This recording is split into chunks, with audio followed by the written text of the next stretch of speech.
we have been sold this meme of Islamophobia, where every criticism of the doctrine of Islam gets conflated with bigotry toward Muslims as people. Right. And that is it's intellectually ridiculous. Even it gets So hold on, are racism. you the person who understands the officially codified doctrine of Islam? You're the interpreter of that, so you can say, well, this is... I'm actually well educated on this topic. I'm asking you. So you're saying if I criticize you're saying that Islamophobia is not a real thing. That if you're critical of something... Well, it's not a real thing when we do it. Right. Well, no, it really isn't. I'm not denying that certain people are bigoted against Muslims as people. Right. And that's a problem. Big of you. But why are you so hostile about this concept? It's gross. It's racist. It's not. But it's so nuts. It's like saying those stateless, shifty Jew. You're not listening Absolutely to not. what we are saying. You guys are saying if you want to be liberals, believe in liberal principles like freedom of speech, like you know, we are endowed by our forefathers with an inalienable rights, like all men are created. No. Or how about the more than 1 billion people who aren't fanatical, who don't punish women, who just want to go to the store, wait a second. sandwiches, Wait a 25 times a day, and don't do any of the things that you're saying all Muslims wait a second. stereotyping. Wait a second. Things, and you painting the whole group religion with that. No, let's get down to...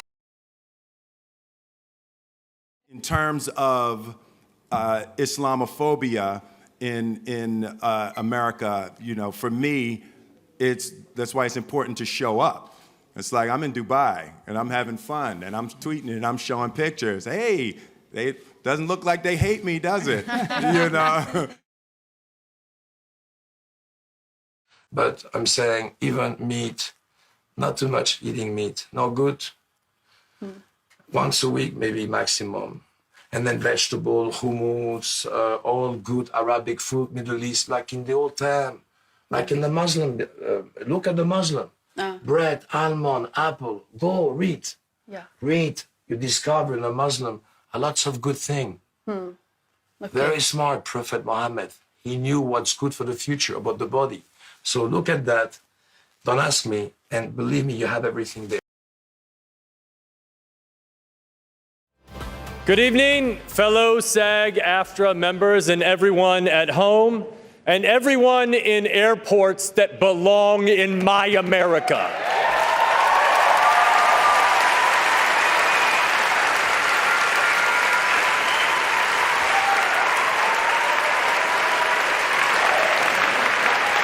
You are a part of the fabric of who we are, and we love you and we welcome you.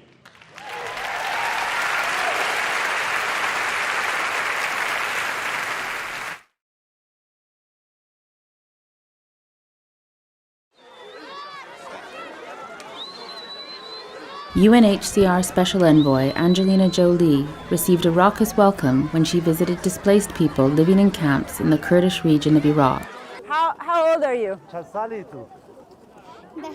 I'm 10 years old. You're 10, and you? 11. Ah, I have a son who's 11. She came to highlight the dire needs of 3.3 million internally displaced Iraqis. Days ago, Gulay was released from captivity. She arrived here without her daughter. Like many Yazidi women who were captured, they have been forced into marriages and taken to Syria. Gulay is left heartbroken, alone with her 2 grandchildren who no longer have a mother.